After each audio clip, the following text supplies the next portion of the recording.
É com satisfação que trazemos o 5º Seminário de Bovinocultura de Leite Coasa, neste ano em formato digital. O evento é realizado anualmente de forma presencial, contudo, em função da Covid-19, estamos realizando em um novo formato. Neste ano, todas as palestras serão gravadas e disponibilizadas conforme o cronograma do evento, de 19 a 26 de outubro. O formato digital nos impossibilita de estarmos reunidos, mas, por outro lado, possibilita com que todos tenham acesso ao seminário. Temos conosco o presidente da Coasa, Sr. Orildo Germano Pelegante, para deixar uma mensagem a todos. Para nós da cooperativa Coasa é uma alegria muito grande de estar aqui hoje, podendo estar trazendo para o nosso agricultor esse 5º Seminário de Bovinocultura de Leite. É uma atividade que está muito ligada à origem da cooperativa. A cooperativa, há 26 anos atrás, justamente no mês de outubro, estava iniciando o processo de construção em mutirão de suas instalações. Então, tem muita história esse mês de outubro para a cooperativa.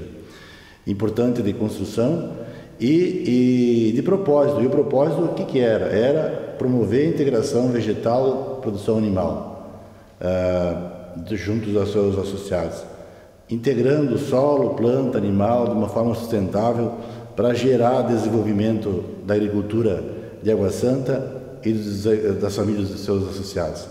Então, o que a gente percebe hoje, 26 anos depois, tudo que está sendo feito já em termos de bovinocultura de leite, integração, produção vegetal, produção animal, junto às propriedades, a melhoria da produtividade, a melhoria do solo, a melhoria das tecnologias e a cooperativa hoje, com uma fábrica de ração, já com uma presença muito forte junto a toda a nossa região, faz com que realmente consolide aquele propósito que nós tínhamos quando iniciamos a cooperativa.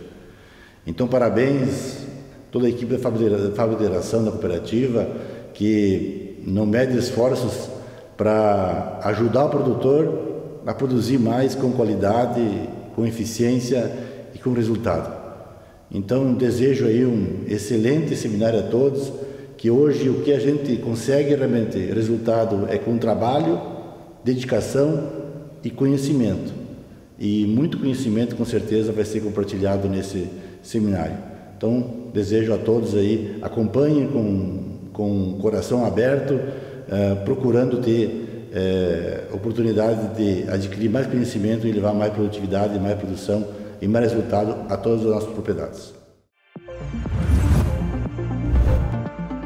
Aproveitamos esse espaço também para agradecer aos patrocinadores do 5º Seminário de Bovinocultura de Leite Coasa. O nosso reconhecimento especial à Tortuga, Vitaltec, Bioaromas do Brasil, Resolpec e CCGL.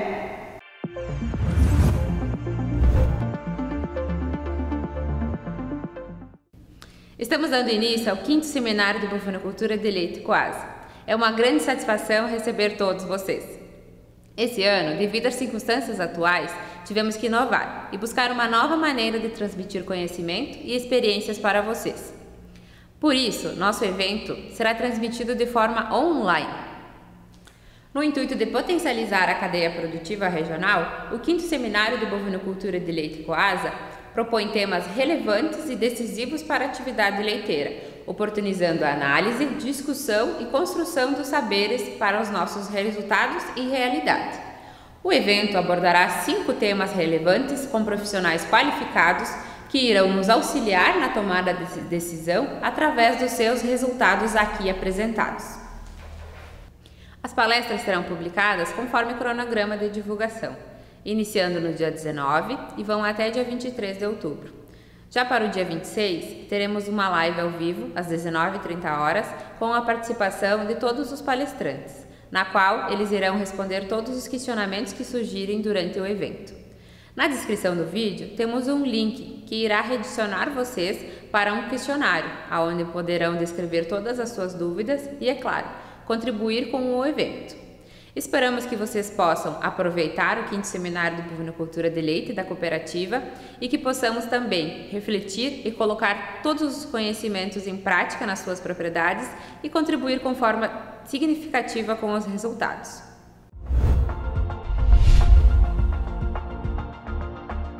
Ficamos agora com a palestra O Produtor de Leite do Futuro, a transformação que está ocorrendo no setor. Esta palestra será apresentada pelo especialista Marcelo Pereira de Carvalho. Marcelo é engenheiro agrônomo e CEO da AgriPoint, que desempenha um papel fundamental na atividade leiteira. O objetivo do Marcelo aqui conosco é mostrar as transformações e os desafios atuais do setor leiteiro, para que possamos ficar atentos aos desafios e às oportunidades do setor. Para isso, convidamos o Marcelo para tratar desse assunto conosco.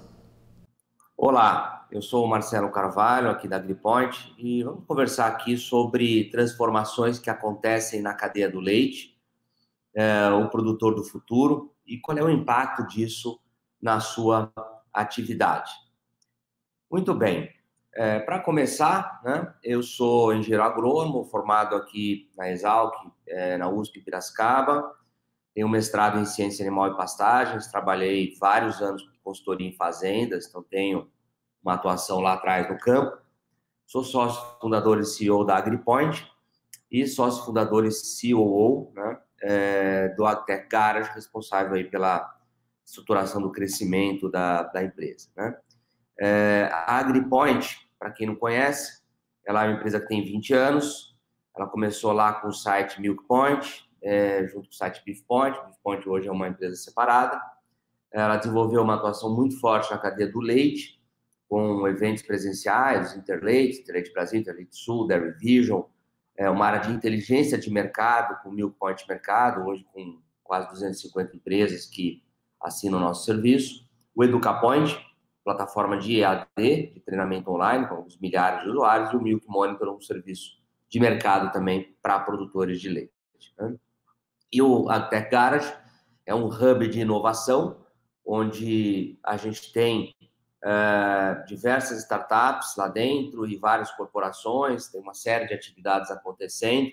Ele dialoga muito com esse moderno, com essa necessidade das empresas estarem buscando a inovação aberta, buscando a inovação junto com as startups, procurando conectar os pontos do ecossistema. Isso tem muito a ver com esse mundo do futuro aí que a gente está vivenciando, tá? Então, com esse background rápido, vamos falar então do que está acontecendo no mercado de leite. Bom, mudanças do perfil da produção de leite, tá? Eu, obviamente, coloquei essa imagem, né? Quer dizer, a imagem da Fazenda Figueiredo, lá de Goiás, né? Que são placas solares para geração de energia, né? Num lago para geração de energia a partir de placas fotovoltaicas, né? Mas o fato é que a cadeia do leite é muito heterogênea, né? Então, ao mesmo tempo que você tem ordenha robótica, você tem ordenhas com uma tecnologia de 100 anos atrás, né? Você tem sistemas a pasto, você tem produtores familiares, né, que produzem leite em pequena escala, você tem produtores bastante grandes que produzem dezenas de milhares de litros, né? Você tem produtores que verticalizam a produção, enfim, então você tem todo uma miríade, vamos dizer assim, de formas de se produzir leite que você já não vê em outras atividades. Então, a atividade leiteira é uma atividade complexa e heterogênea. Ela permite diversas leituras, diversas formas de se produzir, tá? Agora, a gente tem tido mudanças consideráveis aí, né? O que o Censo Agropecuário nos diz? De 2006 para 2017, a gente tinha 1.350.000 produtores, caiu para 1.176.000 produtores, né? É ainda um número muito alto, né? Desses produtores, mais ou menos 600.000 comercializam a produção efetivamente, tá? Então, esses seriam os produtores que estão efetivamente no mercado, seja o mercado formal ou o mercado informal, né? Mas, passando uma lupa nesse número, a gente vai ver que isso significa um produtor ter saído da atividade a cada meia hora, tá? Então, tem uma dinâmica acontecendo, né? Apesar do número ser bastante alto, a hora que você coloca uma lupa nesse número, você vê que tem, de fato, uma mudança acontecendo com a redução do número de produtores, tá? E mais do que isso, você tem, é fácil perceber um aumento de escala de produção, né? Então, a gente tinha, em 2006, 44 mil produtores com mais de 200 litros, em 2017 foram 87 mil produtores, né? Dobrou o número de produtores com mais de 200 litros, ou seja, caiu o número total de produtores e aumentou aqueles produtores com produção mais alta, né? Acima de 500 litros, a gente praticamente triplicou o número, passou de 8.192 para 23.153 litros por produtores acima de 500 litros. Tá? Ainda é uma escala pequena, mas representa uma mudança considerável que está acontecendo no campo, né? Um outro dado, em 2006, 0,6% dos produtores produziam acima de 500 litros, eles representavam 16% do leite. Tá?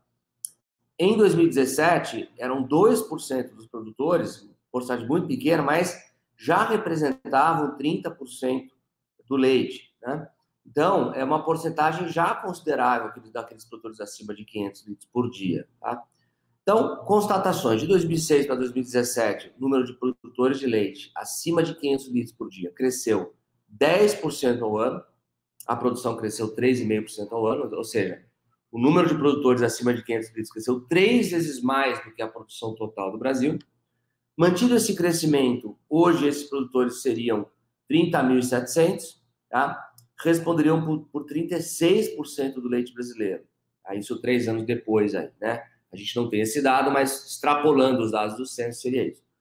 A produção por vaca cresceu 62% no período, atingindo 2.621 litros por vaca ano, ainda muito baixo, mas nos produtores acima de 200 litros, a produtividade média foi de 4.330 litros por vaca ano, já uma produtividade que não é tão baixa assim, né?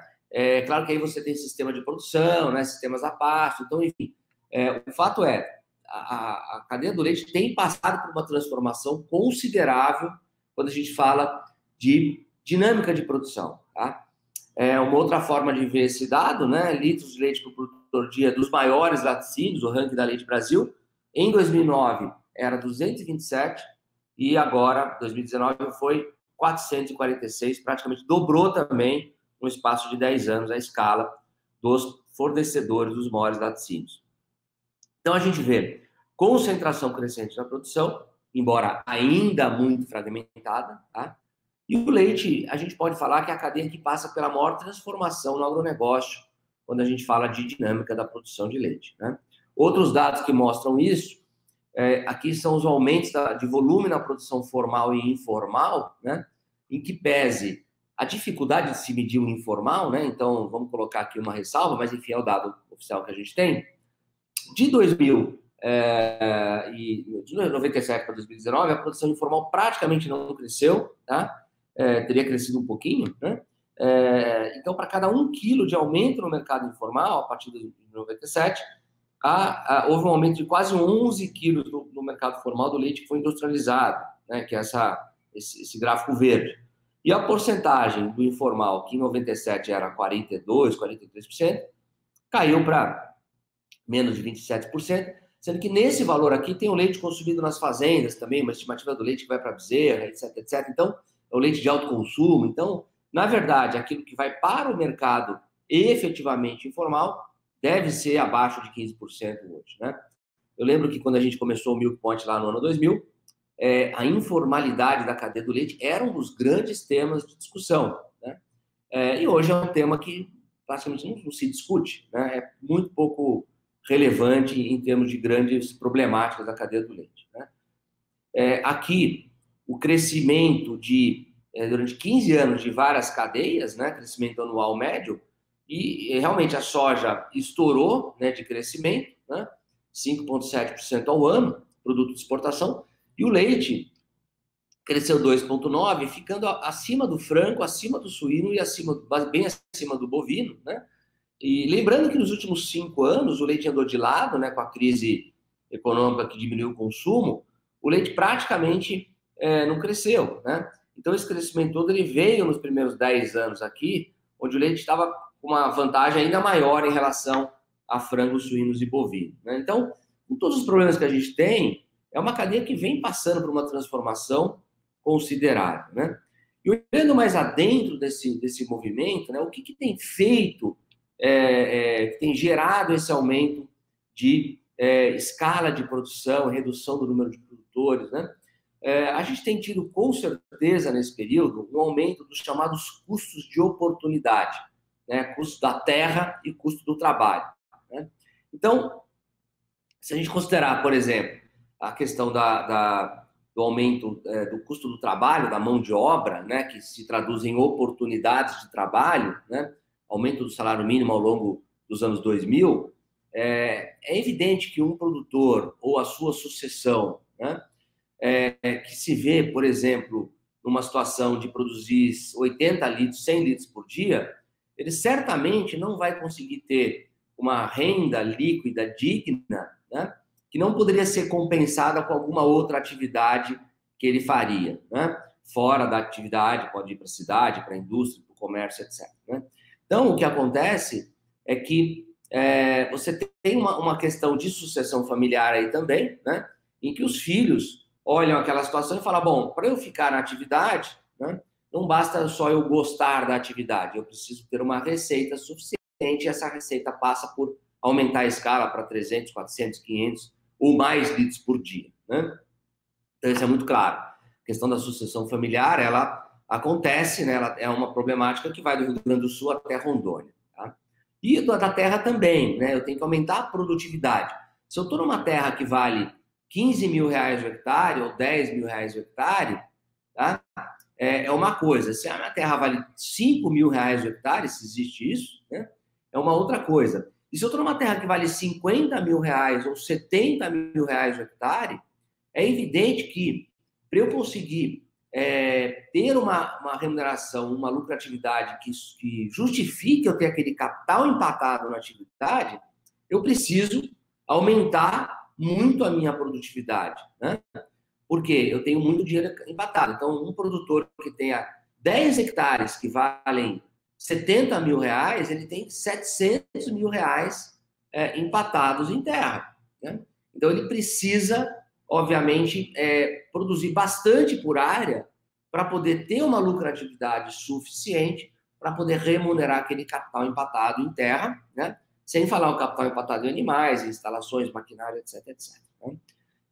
Então, a sucessão familiar, né, o aumento dos custos de oportunidade da terra e do trabalho estão levando a escala, né, a lucratividade, e a um outro aspecto, que é a busca por uma qualidade de vida, né, que nós estamos falando aqui de sistemas de produção mais previsíveis, né, com mais conforto para quem trabalha, maior automação.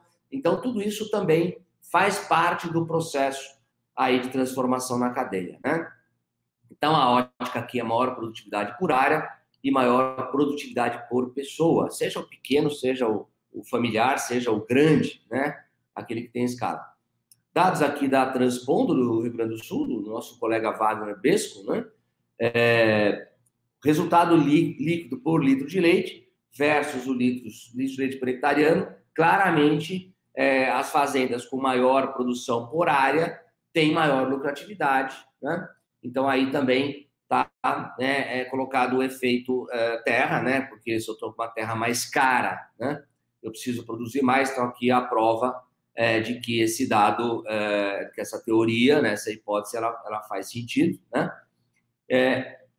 Mão de obra para esse trabalho aqui da esquerda, né, que é, vamos dizer, trabalhos braçais, né, vai ser cada vez mais difícil de encontrar, né?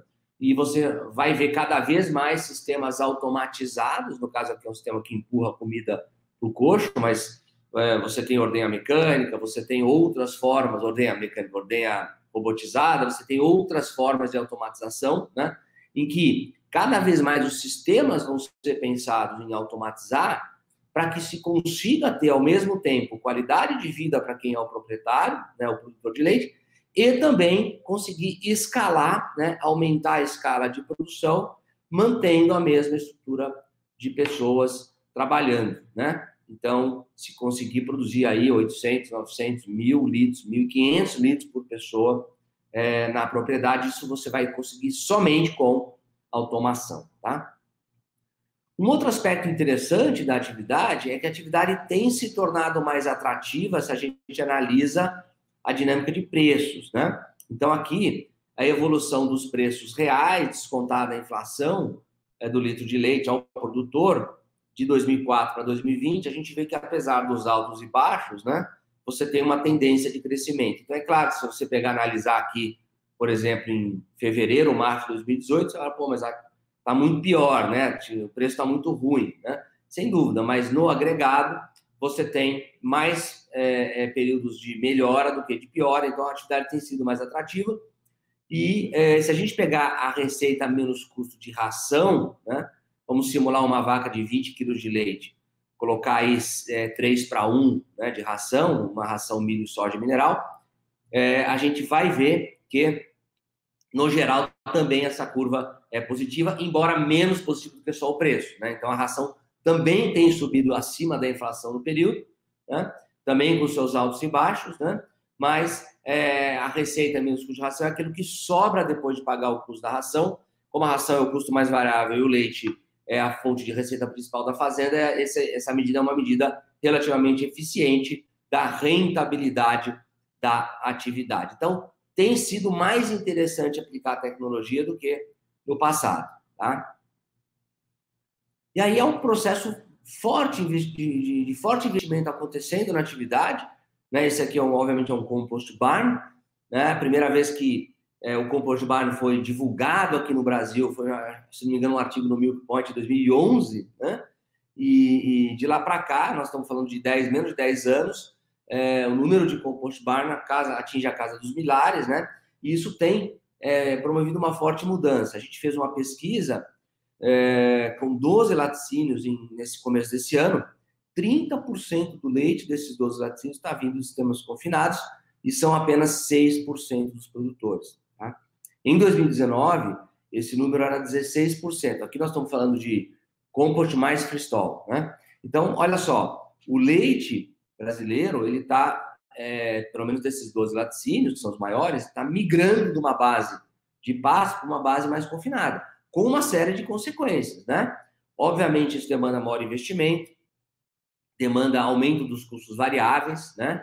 Então, a necessidade de maior desempenho, maior suscetibilidade à flutuação de preços e custos, mas maior possibilidade de retorno face aos custos de oportunidade mais altos, melhor relação leite-ração, né? Então, é um sistema que o risco de mercado é maior, o risco técnico é menor, tá? Porque você tem mais previsibilidade do sistema, tá? Mas, numa situação de rentabilidade positiva, ele responde mais do que outros sistemas, né? A gestão precisa ser bem feita, então isso envolve profissionalização da atividade, né? Então, isso está acontecendo no campo. Eu coloquei aqui também uma foto de sistemas a pasto, porque há também um outro lado, que é o sistema a pasto intensificado, bem gerido, que também encontra seu espaço no mercado e que também precisa de profissionalização, também precisa de gestão bem feita. Então, isso está acontecendo, né? Uma outra coisa que leva a busca por escala maior, né, é um fator de mercado, que são preços diferenciados. Então, esse aqui são dados que a gente levantou em 2019, né? Então, mostra que os produtores com menor porte têm um preço muito pior do que os produtores de maior porte. Então, não bastasse as vantagens de escala, né, de produção, né, de tudo mais, o fato é que você recebe um preço melhor. Isso só acontece no leite, né? Você não vê o produtor de soja de pequena escala, ele vai receber um preço muito menor que o produtor de grande escala, né? O preço por saca. No leite acontece isso, né? Imagine numa commodity essa diferença. Então, o resultado disso é que você tem um incentivo maior para aumentar a escala, porque só aumentando a escala, só nisso você já ganha um preço muito melhor, né? Também dados aqui da Transpondo mostram que a produção de leite, quanto maior a lucratividade, tem aqui efeito de várias coisas, mas certamente tem efeito aqui no preço de leite melhor.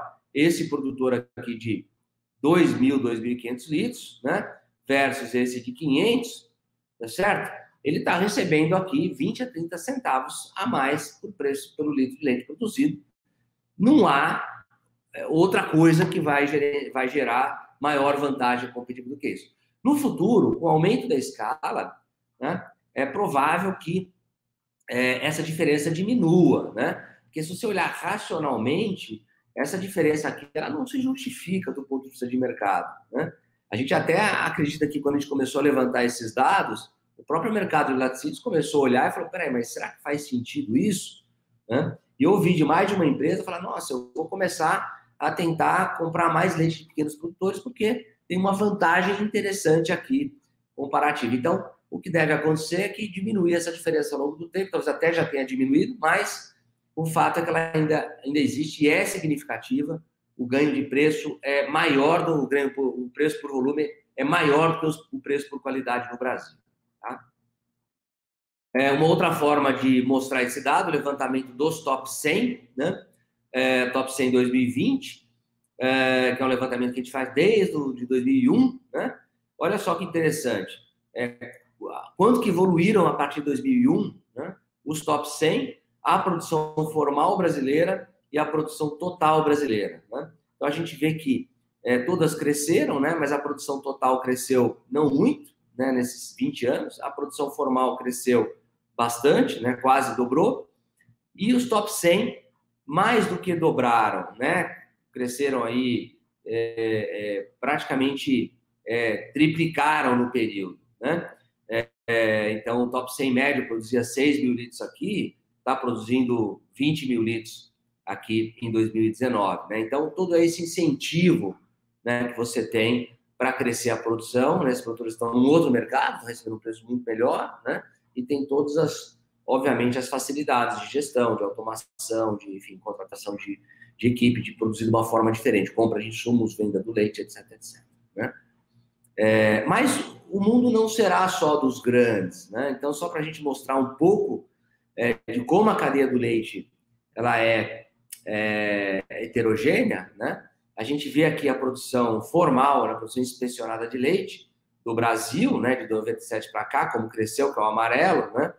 Goiás aqui em azul, para dar um exemplo, Minas Gerais aqui em vermelho, e o sul do Brasil foi o que mais cresceu, né? O sul, os 3 estados do sul produziam menos que Minas Gerais em 97 e hoje produzem 50% a mais. E o leite do sul, basicamente, é um produtor familiar, de pequena escala, né? Área pequena, proprietários trabalhando, e esse produtor verificou um forte crescimento também, para mostrar que o leite não tem só uma cara, né?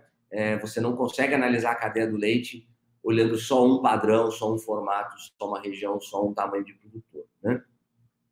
Uma outra faceta da profissionalização, estou pegando aqui a região dos Campos Gerais, né? Castro, capital nacional do leite, que é você começar a ter clusters de produção, né? O que são clusters? São locais onde você tem uma concentração, então você tem logística facilitada, você tem serviço de melhor qualidade, você tem mão de obra especializada em leite, você tem peso político, né?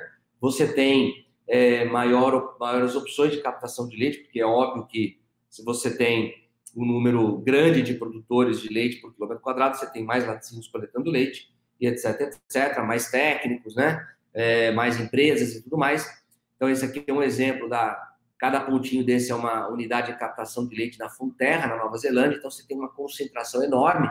Então, a eficiência aqui de tudo é muito maior, né? Então, essa história de que 99% dos municípios produzem leite e tal, eu não acho que isso é vantagem, eu acho que isso é desvantagem, né? Eu acho que isso é perda de eficiência. Então, a gente vai ver cada vez mais uma concentração em regiões que têm aptidão, e aí o sistema em si vai gerar uma maior eficiência dessas regiões, né? Então, aqui é uma concentração dos municípios, aqui top 100 não é top 100 de produtores, tá? É de municípios. Então, se a gente pegar os 20 maiores municípios produtores de leite no Brasil, em 86 produziam 5,5% do leite, hoje produzem 7%. Os 50 maiores municípios produziam 11%, hoje 13%. Os 20%, os 100 maiores em 86 produziam 18%, hoje produzem 20%. Então, está tendo uma concentração? Tá. mas ainda é muito pouco, né? Ainda é muito fragmentado. Só para ter uma ideia, né? Os 0,4% dos municípios maiores produtores de leite dos Estados Unidos produziam 25% do leite, produzem 25% do leite, um quarto do leite, e no Brasil produzem 7,5%, tá? Então, a gente tem ainda uma fragmentação muito grande do leite e a gente deve assistir no futuro, a meu ver, uma intensificação desse processo de concentração da produção de leite, isso como um sinal interessante. Veja aqui que de 96 para 2006, prática não houve mudança, né? E de 2016 para 2018, né, só 2 anos, houve uma mudança, né, interessante, né? Então, isso indica que, como a escala aqui está diferente, né, isso indica que a gente está tendo, sim, uma aceleração desse processo, né? E aí é o fim da síndrome da atividade marginal, né? Quem é mais velho, na década de 90, 80, se não me engano, o Eduardo Almeida Reis, que é um produtor de leite do sul de Minas, né, que era um escritor também, escreveu vários livros, que são livros muito engraçados, interessantes, de humor, né, mas que retratam como é que era a atividade leiteira, a atividade pecuária, né? Ele escreveu um dos livros que eram as vacas leiteiras e os animais que as possuem, né? Ele era um produtor de leite e se considerava, então, um animal, né? E ele escrevia o seguinte: quando uma região não dá para o gado de corte, nem para o café, laranja, soja, feijão, eucalipto, cenouras e pimentões, é quase certo que dela emergirá uma pujante bacia leiteira. Então, ele fazia aqui a ironia, né, que a atividade leiteira era uma atividade que ela surgia quando nada mais dava para se produzir, né? E isso está mudando claramente, né? Onde você tem esses clusters de produção em que a atividade leiteira ela é uma atividade que compete em rentabilidade com outras atividades, né? Ela passa a ser uma atividade atrativa, né? E a gente assiste isso na região de Castro, assiste isso no oeste de Minas Gerais, na região de Passos, ali em Minas Gerais, assiste isso no sul do país, na região do noroeste do Rio Grande do Sul, oeste de Santa Catarina, enfim, sudoeste do Paraná, então sul de Goiás, né? Então você começa a assistir o leite como uma atividade de potencial alta rentabilidade, né?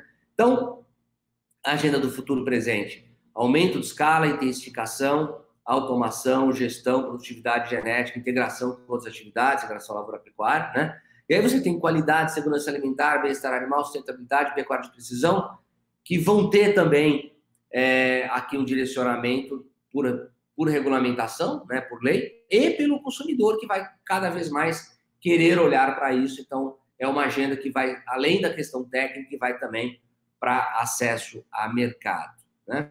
Bom, a gente, falando de agricultura de precisão, vamos falar um pouquinho sobre o mundo 4.0, né? Com as mudanças tecnológicas. O que é o mundo 4.0?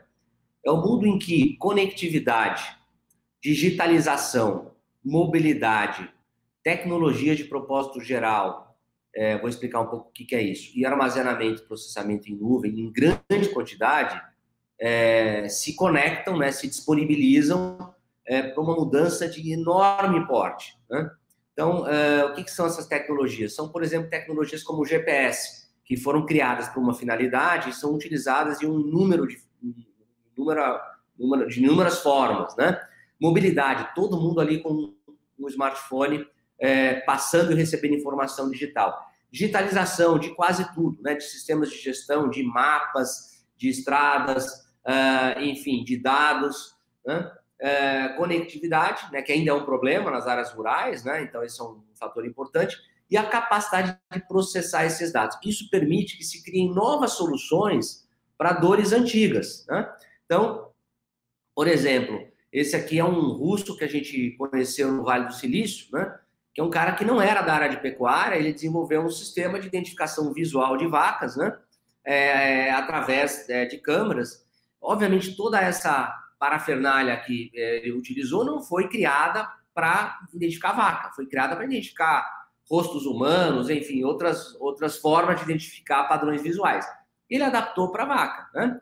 Então, esse é um exemplo de uma tecnologia utilizada por uma finalidade que é utilizada numa outra finalidade, né? Então, isso só é possível porque você tem essa conjunção de aspectos, né, de ferramentas que, de repente, se disponibilizam e que permitem que um cidadão crie uma solução como essa, que envolve uma capacidade de processamento de dados enorme, né? E a partir daí, obviamente, ele consegue monitorar o que cada vaca faz, né? Quanto tempo ela ficou deitada, quanto tempo ela ficou comendo, bebendo água, e gera uma série de informações que antes eram impossíveis de se ter, né? Vocês verão que, segundo o Marcelo, estamos passando por uma transição para o mundo 4.0.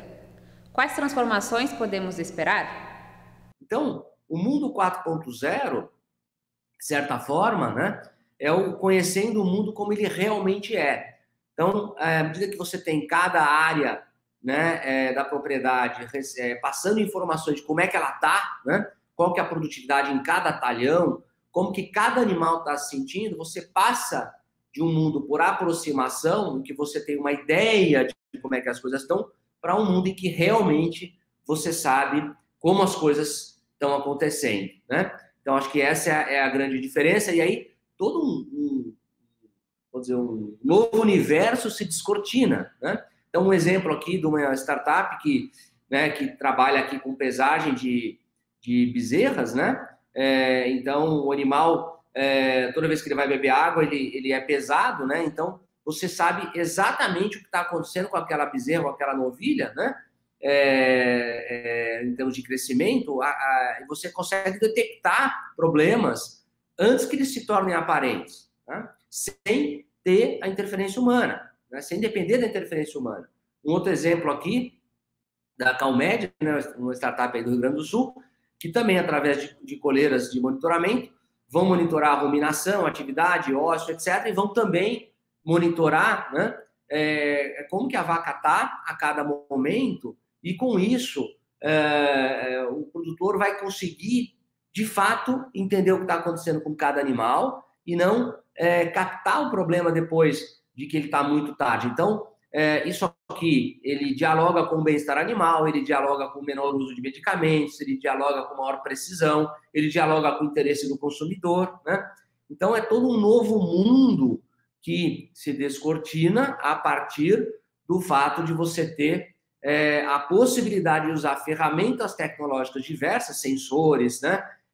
Sistemas computacionais, para gerar uma informação que antes, no passado, ela era muito menos precisa, muito mais grosseira, né? Então, esse é o mundo 4.0, né?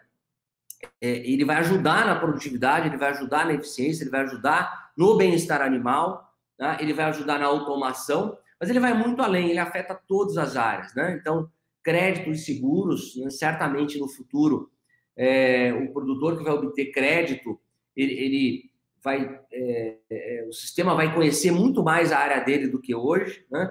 Quando ele quiser também obter um seguro, o sistema vai entender muito melhor qual é a capacidade de pagamento, qual é o risco que ele embute. Então, sim, certamente você vai ter uma variação muito maior no valor do seguro e muito mais gente usando o seguro, porque hoje bons produtores acabam não usando o seguro, tanto porque, né, o seguro acaba sendo precificado pela média, né? Inteligência artificial, predição e recomendações. Então, vai chegar um momento em que já acontece isso em algumas áreas, né? Mas a gente está no começo disso. O sistema vai falar, cara, olha, faz tal coisa, né? Aquela vaca lá, ela vai ficar doente, né? Então, entra com tratamento nela agora, um tratamento paliativo, ou, olha, com a previsão de clima que a gente tem para esse ano, provavelmente, nesse tipo de solo, essa variedade vai performar melhor, né? E assim por diante. Ou o risco de uma praga X ou Y vai ser maior esse ano naquela área do que na outra área, né? Compra de insumos e venda da produção, eventualmente algumas atividades isso vai ser mais prevalente, né? Mas compra de insumos tende a ser uma realidade, os chamados marketplaces, biotecnologia e engenharia genética, né? Veículos autônomos e automação, né? Agricultura vertical e urbana, alimentos artificiais também, tudo isso faz parte desse futuro. Bom, vamos falar um pouquinho agora sobre transformações da indústria de laticínios. Falamos das transformações na produção, né? Falamos aí do mundo 4.0 e vamos falar um pouquinho sobre transformações da indústria de laticínios. Bom, um dado que chama atenção aqui no Brasil, né, foi a expansão de consumo que a gente teve de 2000 a 2015, que foi inigualável em qualquer lugar do mundo. A gente pulou aqui de 120 quilos por habitante ano, né, convertendo o consumo de derivados em leite, né, equivalente leite, em 2001, para 175 em 2013 por habitante. Né? Então, cada brasileiro, no espaço de menos de 15 anos, passou a consumir 55 quilos a mais de lácteos por ano. Né? É um aumento absurdo. Né? E mais além disso, você teve um aumento de 33 milhões de pessoas nesse período, 2015. Então, o nosso mercado total ele cresceu 70%, ou 14 bilhões de litros de leite, que é mais que a produção de Argentina e Uruguai somadas, ainda pode pôr um pedaço do Chile. Isso nós crescemos de mercado. Né? Então, foi um crescimento enorme até 2014, 2015. De lá para cá, né, o consumo caiu em função da renda, em função da crise. Né? Então, esse é um ponto importante. A hora que a gente olha assim, a questão da competitividade internacional do Brasil, né, o que a gente aprendeu nesse momento aí da crise? Bom, você depender do mercado interno é muito bom se você estiver bombando o crescimento aqui, que foi o que aconteceu de 2000 até 2015. Né? Se você estiver andando para trás, você vai sentir e aí você não consegue crescer, né? Porque os preços vão cair, né? Porque naquela mesma produção o consumo vai estar menor. Então você tem que olhar para a exportação. Olhando para a exportação, o que acontece? Aqui são preços ao produtor corrigidos para gordura e proteína de 2004 até agora. Né? Então, a gente vê aqui o Brasil em amarelo, né? Que o Brasil lá atrás, ele estava no grupo dos países mais baratos, né? No caso aqui, Nova Zelândia. Então, você tinha os países aqui, os Estados Unidos e Europa, por exemplo, com preços de 30, 40 centavos de dólar por litro, e os países com um custo de 10 a 20 centavos de dólar por litro, que era o Brasil. Né? O que aconteceu de lá para cá? Aqui tem vários fatores, né? Você tem valorização do real, né? Você tem aumento dos custos de oportunidade, né? De terra e trabalho, né? Aumento do salário mínimo, né? Aumento do ganho em dólar das pessoas. Né? Então, o nosso preço passou a ser, em alguns momentos, até o mais caro do mundo. Né? Pega aqui 2011, depois 2016, né? A gente ficou com preços aqui extremamente elevados. Então, óbvio que se você tem um preço muito mais caro internamente, você fica mais suscetível às importações. Né? E hoje, está todo mundo mais ou menos oscilando, né, bastante, né, a volatilidade é geral, mas você vê que os preços são mais ou menos, né, equivalentes. Né? Então, não dá para dizer, não, você tem aqui um país que é muito mais barato, né, você tem momentos nos Estados Unidos agora que está aí trabalhando com um preço muito alto, né, também essa loucura da pandemia, em dólar, né, então, realmente os Estados Unidos está com o preço fora da curva, mas o fato para a gente trabalhar exportação, né, a gente precisa trabalhar muito a questão da competitividade. Né? A gente precisa desenvolver sistemas de produção que são mais efetivos, né? A gente precisa ter uma cadeia logística mais eficiente, a gente precisa ter um leite com maior rendimento industrial, para que a gente consiga, na maior parte do tempo, ter uma competitividade maior. Né? E não depender, por exemplo, de câmbio. Hoje, o maior fator de competitividade do leite brasileiro é câmbio. Se a gente tiver um câmbio extremamente depreciado, o nosso leite ele vai ser competitivo se ele tiver um câmbio extremamente apreciado, como foi, né, em 2009, 2010, 2011 e tal, a gente vai ter uma situação de baixa competitividade. Então, esse é um dos dilemas da nossa indústria como um todo. Né? Identificar sistemas e formas de produzir leite de forma mais barata e eficiente, e isso, para ser espalhado para tudo, demora. Né? Entender quais são os derivados que a gente tem maior competitividade, e, com isso, não depender apenas do mercado interno. Então, esse é um desafio. O outro desafio, aqui a distribuição do preço do leite entre produtor, indústria e varejo. Né? Então, aqui não é margem, né? É o preço do leite ao produtor, quanto do leite de venda para o consumidor fica com o produtor, quanto que fica com a indústria, quanto fica com o varejo.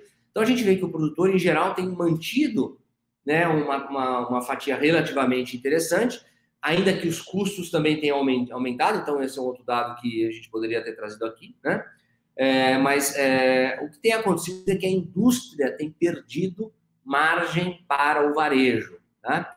Se a gente pegar aqui de 2008 e 2009, onde a indústria tinha 33%, 34% do preço final, ela chegou em 2018, 2019 com 20% do preço final. Então, ela perdeu muita margem nos principais derivados commodity, né? Leite pasteurizado, o HT, pó e queijos, né? E o varejo tem crescido. Agora, 2020 está diferente, né? Com escassez de leite, demanda alta, etc. O varejo está amargando aqui uma situação mais difícil, né? Mas o fato é que esse é um desafio aqui da indústria, né? Aqui tem também um outro aspecto relevante, que é o crescimento dos cash and carry, né? Dos atacarejos, né? Açaí, macro, atacadão, e etc, etc, que são canais conhecidos por preços mais baixos, menos variedade. Então, isso tem dificultado no pós-crise, né? Principalmente, o mix de preço da indústria, né? Então, a indústria tem um desafio da competitividade internacional, tem um desafio, né, da distribuição da margem. E quando a gente fala indústria, né, é óbvio que isso em algum momento repercute no produtor, né? Então, as coisas não são desconectadas, né? Um outro aspecto interessante é a questão da consolidação, que é a concentração. Aqui é o ranking da Leite Brasil, em que aparentemente, né, você pegar os 12 maiores laticínios, né, tem tido uma redução na concentração, né? Então, os 12 maiores laticínios de 2010 eram responsáveis por 39% do leite inspecionado brasileiro, em 2019, 31%. Então, está ficando mais fragmentado, aparentemente, né?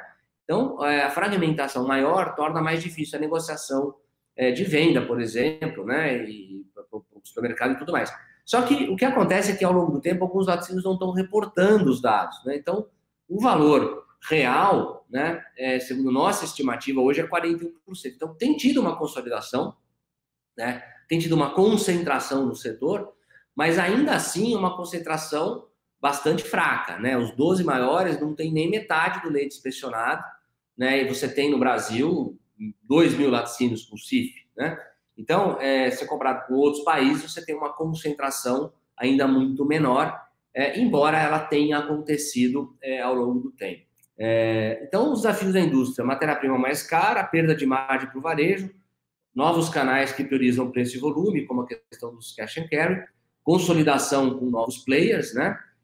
Mas as mudanças vão além disso também, né? Então, tem uma mudança mais ampla aí no perfil do consumo, né? Que aí impacta todo mundo, né? Então, o que era a visão direcionada pela produção, tá? Então, isso foi apresentado pelo J. Waldvogel, que é vice-presidente da DFA, que é a maior cooperativa de lácteos dos Estados Unidos, né, num evento chamado Dairy Vision, que no passado os produtores produziam leite, né? As indústrias grandes buscam preço mais baixo possível. Os canais de venda são poucos e poderosos e os consumidores previsíveis. Então, a regra do jogo aqui é produzir em larga escala, a preço baixo, padrão constante, produtos conhecidos e únicos, né? Poucos produtos. Se a grande maioria das empresas pensa no consumidor final, você, produtor, no seu dia a dia, pensa no consumidor de produtos lácteos, o que ele quer? Como é que é hoje, né? O consumidor é imprevisível, os canais de venda são fragmentados, as indústrias têm as grandes que buscam preço, mas tem as locais, as inovadoras, criativas, produtos frescos, né, orgânicos, direcionados por valores, etc. Então, você tem uma fragmentação muito maior do mercado e você tem a produção também respondendo a essa fragmentação maior da indústria, que vem pelos canais e vem pelos consumidores buscando nichos, né? Então, é cada vez mais um mercado de nichos, onde você tem que também criar, né, narrativas interessantes. Então, novos modelos de negócio. Isso aqui é uma nova empresa criada pela Arla Foods, tá? Junto com a Craig's, junto com a DFA, né, que é a maior cooperativa de lácteos dos Estados Unidos. Na verdade, a DFA tem 70% do negócio, a Arla, que é uma cooperativa da Dinamarca, a Suécia, tem 20%, e 8 produtores associados à DFA têm 10% do negócio, né? E é uma fábrica para 400 mililitros por dia, que para a DFA é uma fábrica pequena, né, que vai produzir queijos especiais, com a digestor anaeróbico, né, enfim, toda uma questão ambiental trabalhada, né? E eu perguntei para eles por que os produtores são sócios disso daí, por que esses 8 produtores são sócios? Eles fornecem o leite e eles fornecem a narrativa, né? O que é a narrativa? É a narrativa da produção familiar, das 3, 4 gerações, do bem-estar animal, do sustentável ambientalmente. Então, cada vez mais, né, o sistema industrial puramente simples, ele não fornece uma explicação, uma narrativa, uma cola que vai interessar para o consumidor que está buscando um produto diferenciado e que é um consumidor que está querendo saber cada vez mais como que o produto dele é produzido, né? Como que o produto que ele consome é produzido. Então, isso permite você criar, talvez, novos modelos de negócio, né? Então, eles têm aqui também uma loja, né, conceito, que mostra uma experiência. Então, aqui a venda da experiência, da narrativa, que vai além do produto em si, né? E aqui no Brasil começa a ter gente fazendo isso, né? Como o leite é fornecido, produzido, passa a ser fonte de valor para a empresa, né? Então, você tem aqui a Leitíssimo, no oeste da Bahia, animais alimentados a pasto, né? Então, explora muito essa questão aí, né? Com a marca Delicare também de sorvetes e iogurtes finos. Aí você tem, de repente, uma Itambé, que também começa a colocar o produtor, né, como protagonista. Como é que o leite é produzido? Vamos pensar o seguinte, até pouco tempo, você tinha uma dicotomia, uma separação muito grande entre como o leite é produzido e como o leite é processado. A partir do momento que chegou na fábrica, leite é leite, né? Não interessa a origem do leite. Isso ainda é realidade, né, em grande parte do leite brasileiro, na maior parte. Mas aí você tem, de repente, uma paulista da Danone colocando um produtor na capa. Então, opa, olha que interessante, né? Os laticínios começando a achar que fazer essa conexão com o produtor pode vir a ser interessante, né? E aí tem um espaço muito interessante para as cooperativas, né? Que elas têm, eventualmente, uma facilidade maior dessa conexão porque elas são o produtor, né? Então, talvez tenha fonte de valor aí para as cooperativas.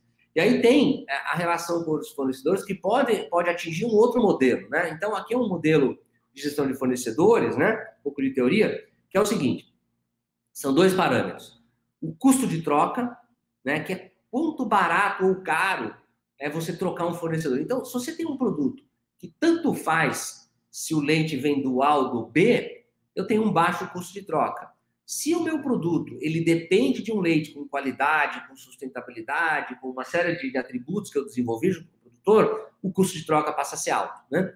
E a centralidade, o que é a centralidade? O quanto que aquilo é importante para o negócio ou não. Se eu tenho uma atividade que representa uma matéria-prima que representa muito pouco do meu produto final, né? Ou da minha atividade, ela é um pouco central, né? Se eu tenho um item de custo, uma matéria-prima que representa muito do meu produto final, eu tenho uma centralidade alta, né? Então, à medida que você começa a ter centralidade alta e custo de troca alto, você começa a ter, né, espaço para outras formas de parceria, né? Incluindo desde contratos de longo prazo, né? Até parcerias estratégicas, joint ventures, sociedades, né? Então, o caso da DFA com a Arle, com os 8 produtores, por que os produtores são sócios? Porque o custo de troca é altíssimo, porque o produto depende desses produtores, né? Tá no site que são aqueles produtores, tá no rótulo que são aqueles produtores, né? E a centralidade é total, porque o queijo precisa de leite para fazer, né? Então, se você sai numa situação de mercado puro, se eu tenho uma atividade que é baixa centralidade e baixo custo de troca, é mercado puro, né? Eu vou comprar de quem tiver mais barato, né? Então, essa é a mudança que pode acontecer e pode gerar oportunidades interessantes, né? Inclusive, novas formas de precificação, distribuição do valor gerado, isso pode impactar o seu negócio. Pois bem, mas nós não estamos sozinhos nesse, né, mercado, né? Então, eu estou mostrando aqui que o consumidor está buscando novas opções, quer entender como o leite é produzido, mas o futuro é o futuro da escolha, né? Eu ouvi essa frase outro dia, é o futuro da escolha, né? E aí a gente tem umas nuvens aí, né? Que é o crescimento das bebidas de nozes, né? Bebidas de nuts, né? E plantas, né? O famoso plant-based, né? Que dado nos Estados Unidos, o crescimento, né, de 9% nos últimos 3 anos, enquanto que queijos, leite fluido e iogurtes caíram, né? E isso aqui saiu de menos de 10% de mercado em valor, né, para mais de 13% no espaço de 3 anos, né? Então, muitas empresas, inclusive de lácteos, estão investindo em bebidas de plantas, à base de plantas, né?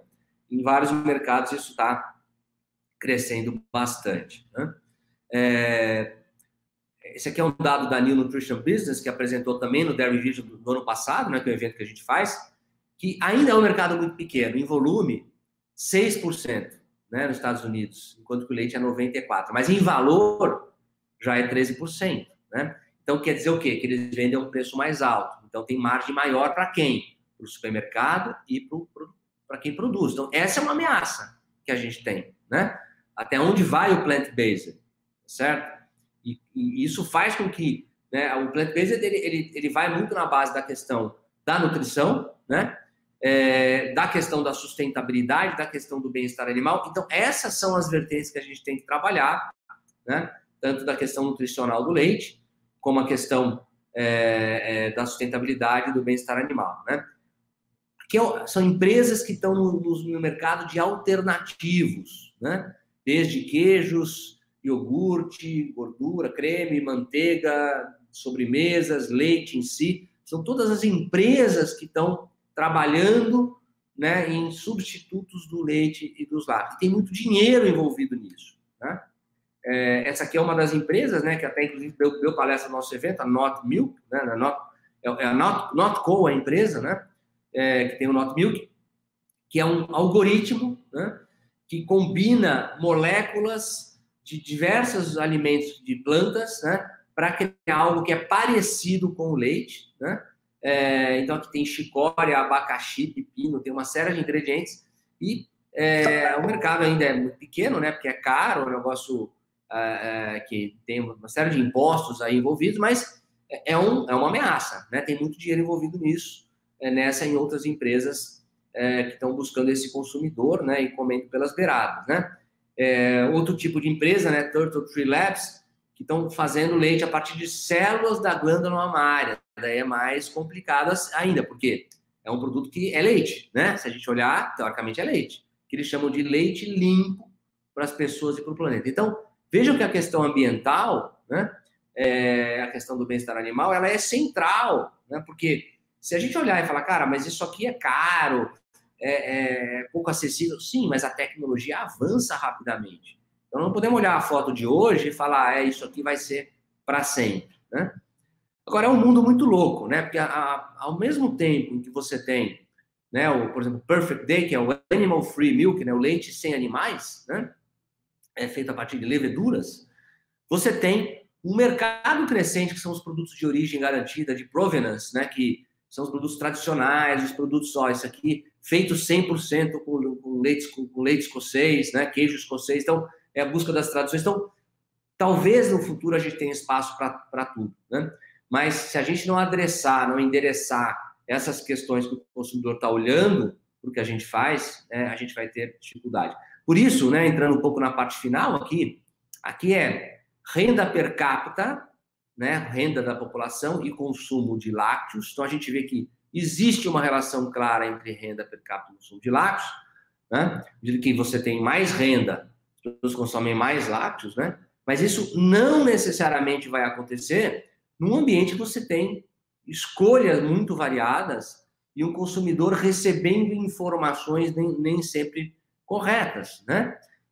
Então, a gente está num mercado em que o mercado tende a crescer, né? Então, isso aqui são as regiões que em 2017 a 2027 tendem a ter déficit na produção, em vermelho, né? E as regiões tendem a ter superávit, né? Então, a gente vê que, se você somar os superávites aqui, né, eles são menores do que os déficits. Então, as regiões que têm déficit vão ter mais déficit. As regiões que têm superávit vão ter um superávit, em geral, pouca coisa maior do que tem hoje, né? Então, o mercado tende a ser demandante. Então, a gente está num mercado que é interessante, que tende a crescer. Só que nesse ambiente de mudança no perfil do consumidor, de tecnologias trazendo produtos novos, não é garantido isso, né? Então, aqui só mostrando, né, se somar os superávites a 16 milhões de toneladas por ano, se você somar os déficits a 32 milhões, então vai ter mais déficit do que superávit, ou seja, vai ter mais demanda pelos lácteos, né? Mas no ambiente em que o consumidor tem mais escolha, a gente não pode garantir que a gente vai ter isso, né? Então, chegando ao final, fortes transformações do leite na produção e na indústria, tá? Fragmentação de consumo de mercados gera oportunidades de aproximação do produtor para o consumidor, por exemplo, mas gera desafio para as grandes empresas também, né? protagonismo crescente do consumidor e concorrência mais ampla, né? O futuro é da escolha, né? Então, não dá para garantir que o consumidor vai ter mais renda, consequentemente vai consumir mais lácteos. Se a gente analisar hoje, isso é verdade. Daqui a 5 anos, talvez ainda. Daqui a 10, não dá para bater o martelo, né? Então, o novo contexto da produção de alimentos. Convergência tecnológica, o mundo 4.0, chegando ao campo. Mudanças socioeconômicas e espaciais, envelhecimento da população, urbanização. Mudanças climáticas, riscos na agricultura, né, a questão da sustentabilidade, aqui também falando forte, né, bem-estar animal, protagonismo dos consumidores, rastreabilidade de saúde e oportunidades de agregação de valor. E aliado a isso, a questão da comunicação, que tem que ser muito bem feita, né? Então, aqui pegando também a inspiração da Maria Inês Rimondi, que é uma consultora da Argentina, que deu palestra no Dairy Video 2019, que falou sobre a questão da comunicação. Talvez esse seja o nosso maior desafio, né? É preciso humanizar a atividade, mostrar que como que o produto é produzido, né? Criar narrativas que tenham apelo, mas ao mesmo tempo contar a verdade, né? Não é uma Disneylândia, né? Fazer a lição de casa, trabalhar bem-estar animal, sustentabilidade, qualidade, responsabilidade social, né? Mostrar que o setor pode ser parte da solução para a questão ambiental e não problema, né? E aproximar produtores e consumidores num ambiente em que cada vez menos habitantes têm conexão com o campo, né? Então, a minha visão é que nosso maior desafio, olhando para frente, não é técnico, gerencial ou econômico, é o acesso ao mercado, e ele dependerá muitíssimo da percepção do consumidor a respeito da atividade leiteira. Que vocês tenham boas reflexões a partir de tudo aquilo que eu coloquei aqui. Sou otimista, porque eu acho que nós temos muita oportunidade, né?